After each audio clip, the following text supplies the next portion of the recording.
Metres क्या होंगे, ये भी एक बड़ा सवाल यहाँ पर है कि आखिर दिल्ली चाहती क्या है, क्योंकि पूरे देश का प्रतिनिधित्व दिल्ली करती है।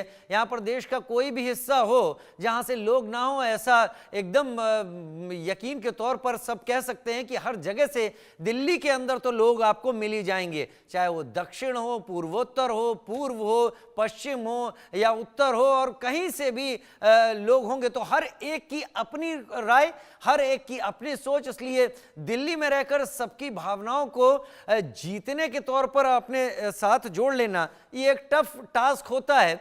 और जो भी सरकार जीतती है, मैं इस आनंद और इस खुशी को आपसे छीनना नहीं चाहूंगा कि सवाल आपके सामने रखता चला जाऊं, और ऐसी मेरी मंशा भी नहीं है। अभी एक दिन हुआ है, अभी तो आपको चुनना है कई लोगों को।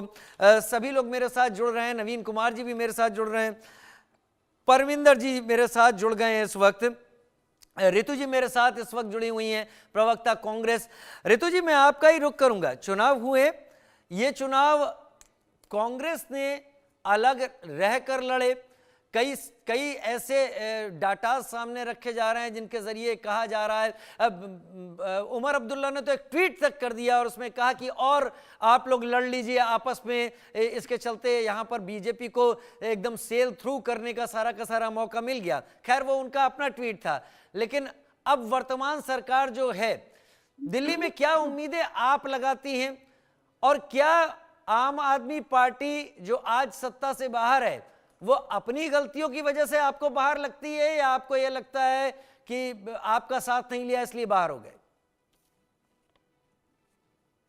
देखिए, आम आदमी पार्टी को अपने कर्मों की सजा मिली है। उन्होंने जो वादे दिल्ली की जनता से किए थे वो कभी पूरे किए ही नहीं। दूसरी बात, वो सच्चे मन से जो है उन्होंने वो पॉलिटिक्स में नहीं आए थे। बाकायदा प्लांट की हुई पार्टी थी, और उन्होंने सबसे ज्यादा टारगेट जो किया वो दलितों को किया, वंचितों को किया, पिछड़ों को किया, अल्पसंख्यकों को किया, उन वर्गों को किया जिनको सबसे ज्यादा जो है कल्याणकारी योजनाओं की जरूरत थी। और उनको एक नई उम्मीद दिखाकर इन्होंने जो है वोट बैंक जो है वो लिया, और उसके सहारे इन्होंने 3 बार सरकार चलाई, और लेकिन उस वर्ग के लिए कभी कुछ कर नहीं पाए। और तमाम जो इनके वादे थे, जैसे बोले कि दिल्ली को हम लंदन बना देंगे, यमुना का पानी साफ करेंगे, मैं खुद डुबकी लगाऊंगा, तो वो चीज कभी कर नहीं पाए। आपने देखा भी वो छठ पूजा पे भी अगर महिलाएं वहां पर जाती है तो वो सब उसके बाद जो है बीमार होने की उनकी खबरें जो है वायरल भी हुई हैं। और वहां पे यमुना के ऊपर भी इन्होंने राजनीति करने की कोशिश करी, जिसमें 8500 करोड़ रुपए इनको दिया भी गया, लेकिन उसका आज तक कोई हिसाब नहीं है। दूसरी बात रही कि अभी आप भाजपा के प्रवक्ता से पूछ रहे थे कि कौन जो है मुख्यमंत्री बनेगा, तो भाजपा जो है, भाजपा का मुख्यमंत्री आपने भी और आपके दर्शकों ने भी कोयला फिल्म जरूर देखी होगी, जिसमें शाहरुख खान जो है वो हीरो है। और कोयला फिल्म में शाहरुख खान जो है वो चेहरा होता है दूल्हे का, लेकिन असली दूल्हा तो अमरीश पुरी होता है। तो इनका कोई भी नेता, इनका कोई भी मुख्यमंत्री जो है वो दूल्हा नहीं है। असली दूल्हा तो मोदी जी है। मोदी जी चाहेंगे वो जो है मुख्यमंत्री बनेगा, और जो मोदी जी चाहेंगे वो करेगा। वो तो एक कठपुतली है, कठपुतली का चुनाव करना है, वो पर्ची निकाल के ये जरूर कर लेंगे, ऐसा मुझे लगता है। बाकी वो तो मोदी जी पर डिपेंड करता है कि वो दिल्ली को कैसे चलाते हैं, क्योंकि हर राज्य में जो भी है, इनके इनके जितने भी मुख्यमंत्री रहे हैं, वो केवल और केवल कुर्सी पर बैठी हुई कठपुतली है, उसके अलावा कुछ नहीं है।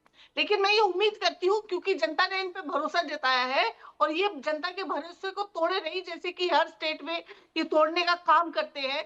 और तमाम इनके जिनका नाम अभी चल रहा है मुख्यमंत्री पद के लिए, वो दिल्ली को जलाने के लिए उन्होंने बाकायदा उनके बयान सुने, उन लोगों में वैमनस्य फैलाने का उन्होंने जो है काम भी किया। जब दिल्ली चल रही थी तब उनके ऐसे बयान आए। तो मैं उम्मीद करती हूँ कि इस बार जो है मुख्यमंत्री अगर वो बनते हैं तो वो इस प्रकार का जो है दिल्ली को जलाने का और दिल्ली में वैमनस्य फैलाने का काम नहीं करेंगे।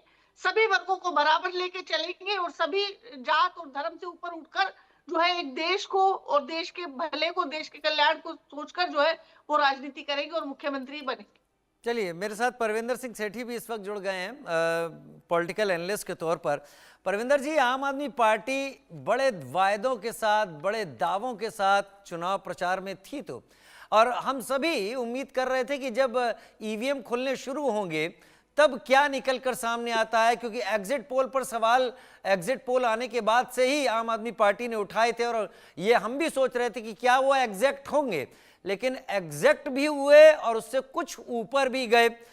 क्या अब आपको आपका भविष्य नजर आता है, आपका नहीं, आम आदमी पार्टी का?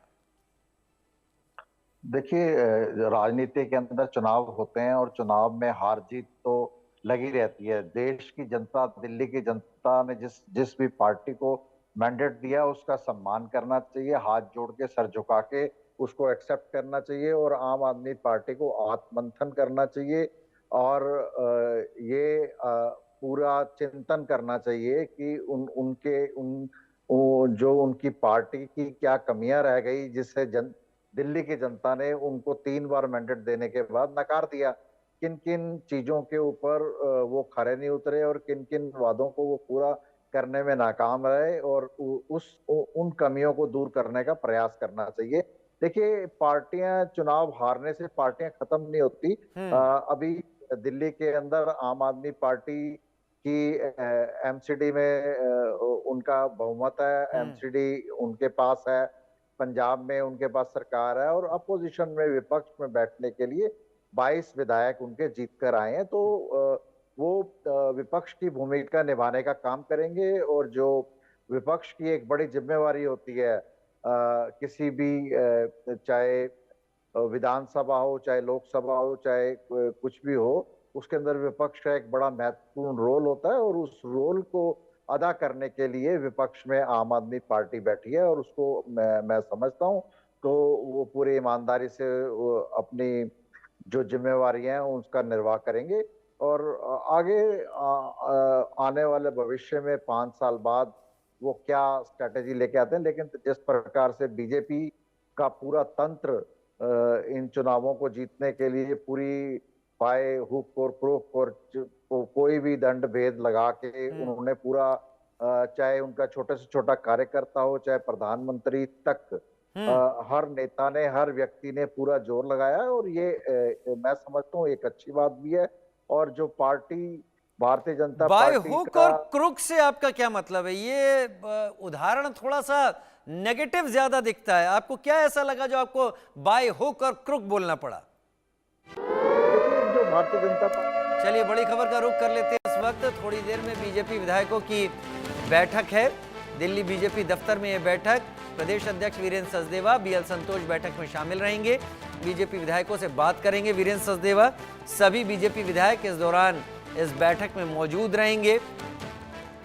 बड़ी खबर आप अपने टीवी स्क्रीन पर देख रहे हैं और बड़ी खबर इस लिहाज से है कि हम जो चर्चा कर रहे हैं, क्या पता है इसमें विधायकों का मन टटोलने की कोशिश बीजेपी के प्रदेश अध्यक्ष कर रहे हो और क्या पता हाईकमान ने उन्हें यह जिम्मेदारी दी हो कि सबसे बात करके एक ऐसा राय निकालकर सामने आए जिसको वो आगे दे सके आलाकमान, हाईकमान को, और फिर सभी जो वरिष्ठ नेता हैं बीजेपी केंद्रीय नेतृत्व के, वो तय कर पाए कि दिल्ली को नेतृत्व कौन देने जा रहा है। तो ये अपने आप में बड़ी बात, इस वक्त की बड़ी खबर। मैं फिर परविंदर जी आप ही के पास लौटूंगा, बताएं आपको ऐसा क्यों कहना पड़ा बाई हुक और क्रुक, जब बीजेपी अपने प्रचार की बात आप कह रहे थे? तो देखिए, जिस प्रकार से बीजेपी का इतिहास रहा है, उन्होंने ऑपरेशन लोटस करके बहुत से प्रदेशों में अपनी सरकारें बनाई हैं और जब इस चुनाव की, दिल्ली के चुनाव की मैं खास तौर पे बात करूं, इसके अंदर जब प्रवेश वर्मा 1100 रुपए बांटते हैं, साड़ियां बांटते हैं, चादरें बांटते हैं और कैलाश गहलोत के भी पैसा बांटने की खबरें, बड़े उच्च स्तर के ऊपर पैसे का इस्तेमाल हुआ है और लोगों को खरीदने का, खरीद फरोख्त करने क्या का। सेठी साहब ये एक ही तरफ से हुआ है? क्या आपका चश्मा केवल बीजेपी को देख पाया है या पॉलिटिकल एनालिस्ट के तौर पर और पार्टियों को भी देखा आपने? देखिए, सभी पार्टियां देखिए करती हैं प्रयास इस तरह का, लेकिन भारतीय जनता पार्टी का जो लेवल है उस लेवल को कोई और पार्टी मैच नहीं कर पाती। अजय भाई, मैं आऊंगा आपके पास इसके जवाब के लिए, मैं बहुत ज़्यादा ड्रैग नहीं करूंगा। विश्वेंद्र जी भी मेरे साथ इस वक्त स्टूडियो में जुड़े हुए हैं। विश्वेंद्र जी, मैं अपने दो सवालों पे आऊंगा, अजय जी इसका जवाब देंगे जो अभी परविंदर जी ने जो बातें कही हैं। लेकिन विश्वेंद्र जी, आपको क्या लगता है दिल्ली का मुख्यमंत्री कौन हो सकता है? आपका विचार, आपकी सोच, और दूसरा ये आम आदमी पार्टी का भविष्य अब क्या नजर आता है? क्योंकि यही वो दिल्ली थी जिसने आम आदमी पार्टी को स्थापित किया और इसी दिल्ली मॉडल को लेकर अरविंद केजरीवाल जी पूरे देश में जाते थे। अब क्या होगा? राजीव जी, पहले तो आपका सवाल है दिल्ली का मुख्यमंत्री कौन होगा। देखो, भारतीय जनता पार्टी बहुत ही सजे हुए तरीके से, बहुत ही जानदार और शानदार तरीके से काम करती है, फील्ड में भी, चुनाव लड़ने के लिए भी। और चुनाव पहला जब संपन्न होता है, जैसे परसों दिल्ली का हुआ है, तो साथ साथ दूसरी तैयारी शुरू कर देती है। तो एक बहुत ही अच्छा तरीका है भारतीय जनता पार्टी का। अगर ऐसा तरीका बाकी पार्टी का भी हो तो देश हित के लिए है, कोई बुराई नहीं। क्योंकि मुद्दे इकट्ठे होते हैं, उन पर प्लानिंग होती है, फिर सरकार में एक जो बैठते हैं फिर उस पर काम करते हैं। तो वही तरीका सीएम चुनने का है। सीएम चुनने का तरीका जो है भारतीय जनता पार्टी का, देखो कई चेहरे हैं, चौंकाने वाले चेहरे आते हैं। आप जानते हैं कि मध्य प्रदेश में यादव जी आए, राजस्थान में शर्मा जी आए, छत्तीसगढ़ में साहू जी आए, और उत्तराखंड में एक विधायक थे पुष्कर सिंह धामी, उनको बनाया गया। हरियाणा में भी यही पोजीशन आपके सामने है, सैनी साहब को लिया। तो गुजरात में भी उनको चयन किया और विशेष तौर पर एक नया चेहरा विधायक पहली बार जो बने, या यूं कहें नए विधायक। देखो, दिल्ली में भी ऐसी स्थिति होगी, ऐसी संभावना ज़्यादा है, क्योंकि कई चेहरे ऐसे हैं जो आ सकते हैं। दलित का एक विषय है जिसकी चर्चा कम हो रही, दलित चेहरे भी आ सकते हैं, वो जरूरी है। क्योंकि बाकी जो प्रदेश की स्थिति है, जहाँ जहाँ सरकार है, तो दलित चेहरे की एक जगह है, वो भी पूरी की जा सकती है। पूर्वांचल की एक बात हम करते हैं, पूर्वांचल का जो बहुत बड़ा विषय है, अच्छी मात्रा में वोट है, तो पूर्वांचल के मनोज तिवारी जी हो या अन्य कोई चेहरा ऐसे जो आपके सामने आएगा, जिसकी चर्चा अभी नहीं हो रही है। तो ये तो आप जानते हैं कि चेहरा तो फाइनल करेंगे प्रधानमंत्री मोदी जी, अमित शाह जी, राष्ट्रीय अध्यक्ष जेपी नड्डा जी। बाकी की तो सलाह ली जाएगी, ये स्पष्ट है। लेकिन पूर्वांचल का चेहरे की संभावना पूरी है, मनोज तिवारी जी हो या नया चेहरा हो। और मनोज तिवारी जी जनता के बीच में अच्छा काम करते हैं, लगातार तीसरी बार सांसद है, और वो बिहार से भी ताल्लुक़ रखते हैं, उत्तर प्रदेश से भी है, और बिहार में चुनाव भी है 8-9 महीने बाद। तो उसका भी लाभ लेने की संभावना बनेगी, जिससे बिहार के चुनाव का लाभ मिले, ये उनकी उम्मीद है मनोज तिवारी जी की। इनका अच्छा चेहरा है, साफ समझ चेहरा है। उसके अलावा जाट चेहरे की बात इसलिए आती परवेश वर्मा की। परवेश वर्मा एक स्वच्छ छवि के नेता है और सभी लोगों से व्यवहारिक मिलते हैं, जनता से जुड़े हुए हैं। केवल वो दिल्ली में नहीं उनकी छाप है, पश्चिम उत्तर प्रदेश, हरियाणा और राजस्थान में उनकी पकड़ है, और अच्छे से लोगों के साथ आना जाना है, और अच्छे संबंध है परवेश वर्मा जी के। और परवेश वर्मा जी की और कई बात है। अभी मेरे साथी कह रहे थे, राजनीतिक विश्लेषक, ज़्यादा तो मैं कहना नहीं चाहूँगा, पर एक बात कहूँगा, साड़ी और या कुछ बांटा है। तो एक बात ध्यान दें, गुजरात में जब भूकंप आया था, भूकंप के बाद ही इनके पिताश्री डॉक्टर साहेब सिंह वर्मा ने वहाँ पर गाँव गोद लिए थे, भुज के पास जब भूकंप आया था उसके बाद, और वहाँ गांव में विकास किया। तो जो लगातार वहाँ फंड भेजते हैं, लगातार कार्य करते हैं, और वहाँ की सेवाएं आज भी कर रहे हैं। और केवल वहाँ नहीं, राजस्थान में भी ये वहाँ भी कार्य करते हैं। बाकी क्षेत्रों में, वेस्ट यूपी में भी लोगों को सहयोग करते हैं परवेश वर्मा जी, अलग अलग तरीके से। ये हमने कई बार देखा और कवरेज करते हैं। संसद भवन में भी उनका बोलने का तरीका बहुत ही शानदार तरीके से, क्योंकि मैं संसद भवन कवर करता हूँ, तो संसद में जब वो बोलते थे, उनको सुनने के लिए पत्रकार विचार करते थे भी इस समय परवेश वर्मा बोलेंगे, दिल्ली का विषय भी लेंगे, और जो तथ्य होंगे उचित होंगे। तो वो भी एक अच्छा तरीका उनका मिलाना, और अच्छे विचार, वो चांसेस उनके भी हैं। महिला चेहरे के भी चांसेस है थोड़ा सा चौंकाने वाले, क्योंकि महिला इस समय जो मुख्यमंत्री नहीं है भारतीय जनता पार्टी के ही प्रदेश में। कौन हो सकता है, कोई अंदाजा? देखो, अंदाजा है स्मृति ईरानी की। एक थोड़ा सा ये है कि उनका अनुभव है, पहले महिला बाल विकास मंत्री भारत सरकार भी रही है, कपड़ा मंत्री भी रही है, और उस क्षेत्र सांसद बन के आई थी जहां उम्मीदें कम थी। और स्मृति ईरानी को अच्छा अनुभव है, प्रशासनिक अनुभव भी अच्छा रहा है उनको, और पार्टी में, संगठन में अच्छी पकड़ है, तो उनकी संभावनाएं हैं। और भारतीय जनता पार्टी में ऐसा होता भी है, जो शांत बैठा रहता है उसको चौंकाने वाला चेहरा सामने आता है, वहां लेके आ जाता है। वैसे रेखा गुप्ता जी, जो शालीमार बाग से विधायक है बनी है, वो राष्ट्रीय उपाध्यक्ष भी है महिला मोर्चा की, उनके भी संभावना है। शिखा राय जी, चूंकि सौरभ भारद्वाज को हराया है, उनको हराया, तो वो भी उनकी संभावना। एक जितेंद्र महाजन का नाम बता दूं, जो चौंकाने वाला नाम होगा, ऐसी हमें उम्मीद है। रोहतास नगर से जीत के आए, उन्होंने एक बड़ा काम किया था, सबसे अलग काम किया था। वो विधायक है तीसरी बार, पिछली बार भी विधायक थे। तो उस समय जब माहौल आम आदमी पार्टी का था, तब विधायक बने, और उस समय उन्होंने एक शराब का जब विषय आया था, तो शराब हर मोहल्ले कॉलोनी में खुलने लगी थी, शराब के ठेके या दुकानें।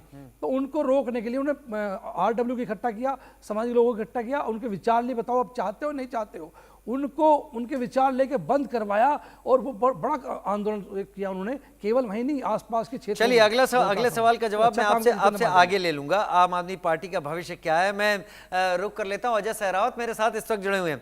अजय जी, आप तो पार्टी के कार्यकर्ता हैं, पार्टी के प्रवक्ता के तौर पर हैं, आप तो अपनी जबान सिल के रहेंगे, मुझे भी पता है, लेकिन कई नाम देखिए, हमारे साथ बैठे लोग कई नामों की तरफ इशारा कर रहे हैं, और इशारा भी कर रहे हैं तो तर्क उसके पीछे है। आप इस पर जवाब दे ना दें, मुझे उससे कोई वो नहीं, लेकिन जो भी आप बोले जरूर बोले। और इसके साथ सेठी साहब के उस कमेंट पर जरूर आपकी मैं राय जानना चाहूंगा। पॉलिटिकल एनालिस्ट के तौर पर वो तो बड़ा आरोप लगा रहे हैं। नहीं, परविंदर सिंह सेठी जी ने जो सब कहा, मुझे लगता है पहली बात तो उन्हें कोई भी अगर किसी पार्टी के बारे में इस तरह का विचार रखना और इस तरह की बात कहनी है तो मुझे लगता है एविडेंस के आधार पर कहनी चाहिए। अपने मन घड़त कहानियों की कहानी मुझे लगता है वैसे ही खत्म हो गई। अरविंद केजरीवाल भी हमेशा कहा करते थे मुझे सूत्रों के हवाले से खबर आ रही है, और आज तक कभी उन्होंने सूत्र किसी को सौंपे नहीं। इसी तरह के प्रोपेगेंडा आम आदमी पार्टी करती रही थी। कभी उन पर कातिलाना हमला हो जाता था, उसका कोई एविडेंस नहीं।